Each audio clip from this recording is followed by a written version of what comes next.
皆さんこんにちは。即死チートってナロー系のアンチテーゼとか言われている作品なんですってね。一巻を見ただけなので何を言ってるんだろうなぁと疑問に思っていたのですが、今回ご紹介する作品を読んでみて、ナロー系のアンチテーゼってこういうことかとようやく理解できたメイドのリコです。早速タイトルをご紹介しましょう。こちらです。地味な牽制はそれでも最強です。作者は明石六郎様です。この作品こそアンチテーゼ感がありましたよ。詳しくはあらすじや内容をご説明してからにしましょうか。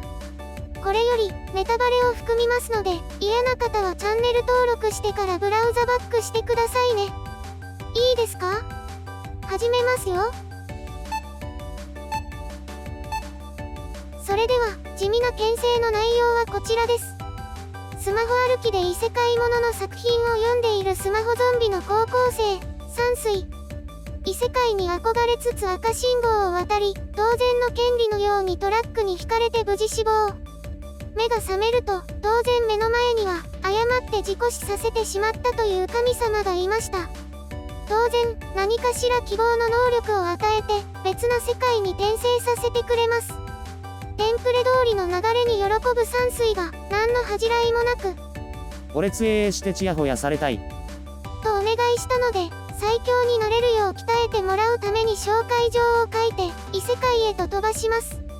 何の努力もせず最強になれないのかと文句を垂れる山水だったが、異世界先の山奥で1000人の弟子になり修行をしだします。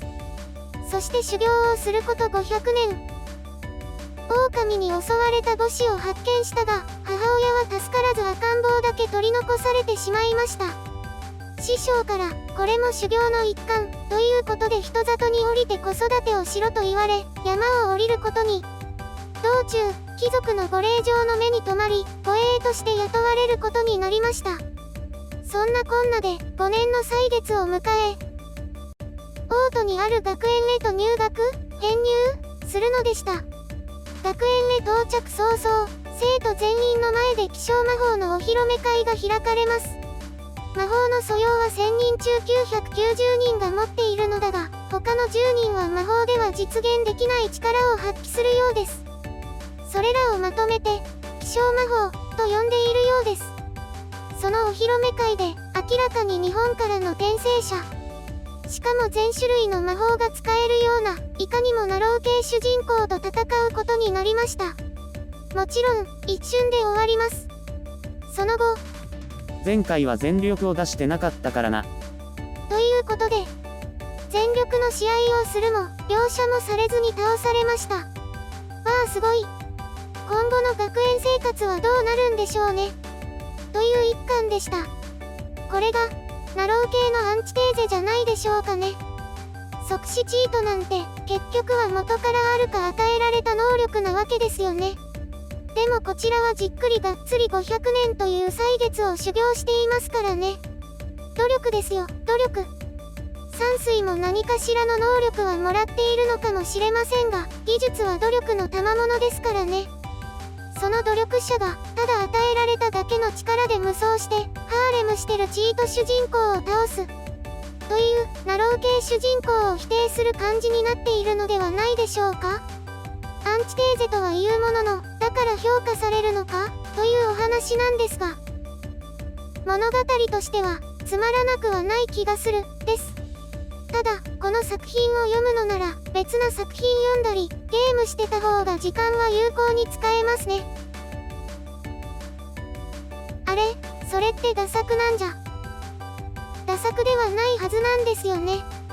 胸くそ悪いキャラや展開はありませんでしたし、そうですね、物語が平坦すぎるのが悪いのかしら。主人公は地味で一向に構わないのですが、物語自体は地味にしないで欲しかったですね。戦いも一瞬で終わりますし、なんかいろいろ説明してこんなことやりました終わりみたいな感じでしょうか。登場キャラ全員が魅力あるように感じなかったんですよ。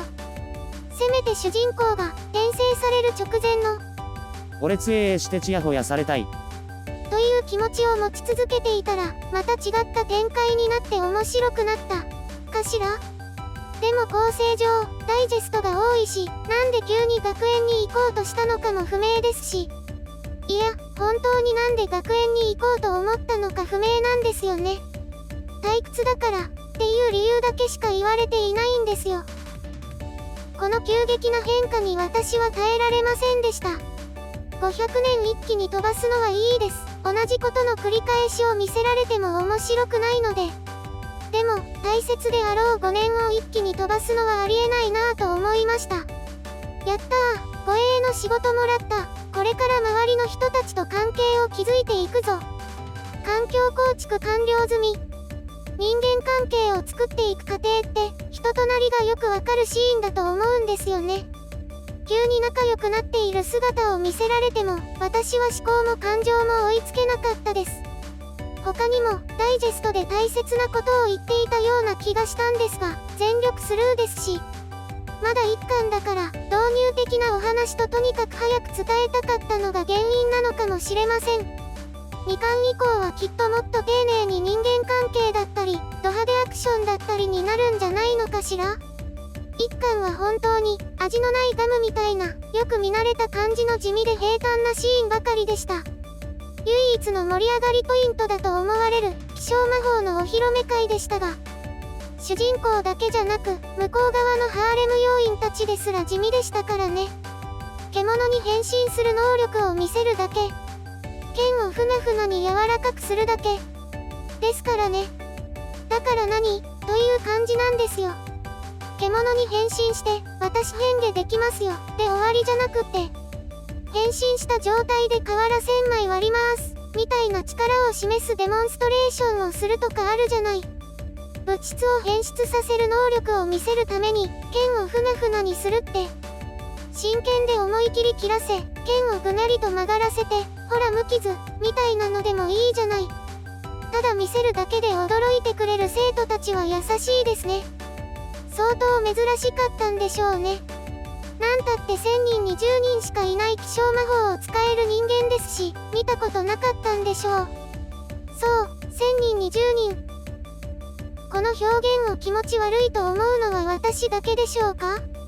100 人に1人ってどうして言わなかったのか謎です。大きい数字にしたら気象っぽく見えるかな、みたいなノリだったんでしょうか？騙されませんよ。100人に1人とか案外ありふれてるじゃないですか。運動場に集まった生徒たちの中にも数人は混じってるレベルですよ。